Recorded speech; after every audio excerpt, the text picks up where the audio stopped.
ایک دفعہ کا ذکر ہے کہ ایک چھوٹے سے گاؤں میں ایک نوجوان لڑکا عمران رہتا تھا۔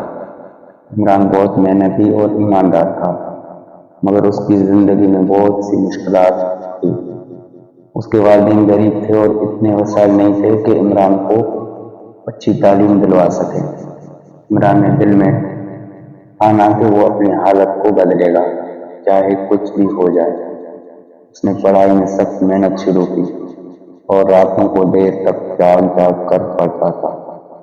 گاؤں کے لوگ کہتے ہیں یہ لڑکا بہت محنت کر رہا ہے، لیکن حالات اس کے حق میں نہیں ہیں۔ مگر عمران نے ان باتوں کو کبھی دل پر نہیں لیا۔ ایک سال ایسا آیا جب عمران کے والد بیمار ہو گئے۔ اس پر گھر کا سارا بوجھ آ گیا۔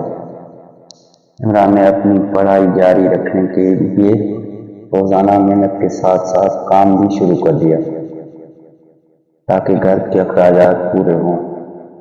یہ وقت اس کے لیے بہت مشکل تھا، مگر کبھی ہمت نہیں ہاری۔ اس نے صبر کو اپنا ہتھیار بنایا۔ ہر دن عمران کے لیے ایک نئی جنگ ہوتی، مگر وہ صبر سے کام لیتا۔ کئی بار اس کے دوست مذاق اڑاتے کہ اتنی مشکلات میں پڑھائی کیسے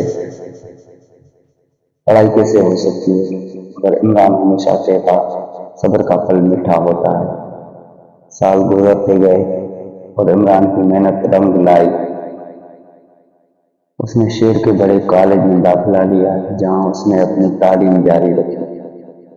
اس کے صبر اور محنت کی وجہ سے اسے تعلیمی اسکالرشپ بھی ملی۔ عمران نے صرف اپنے والدین کی حالت بہتر کی بلکہ اپنے گاؤں کا نام بھی روشن کیا۔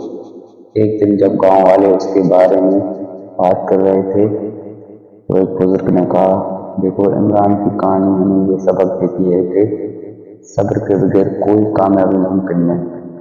جو لوگ مشکلات میں بھی صبر کا دامن تھام رکھتے ہیں وہی زندگی میں اصل فخر حاصل کرتے ہیں۔ اور یوں عمران کی زندگی کا مقصد صرف اپنی خوشی نہیں تھا، بلکہ وہ دوسروں کو بھی صبر کی اہمیت سمجھانے لگا۔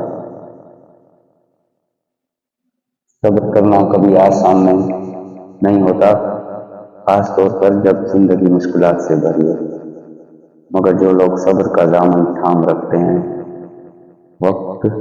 وقت کے ساتھ ان کی محنت رنگ لاتی ہے۔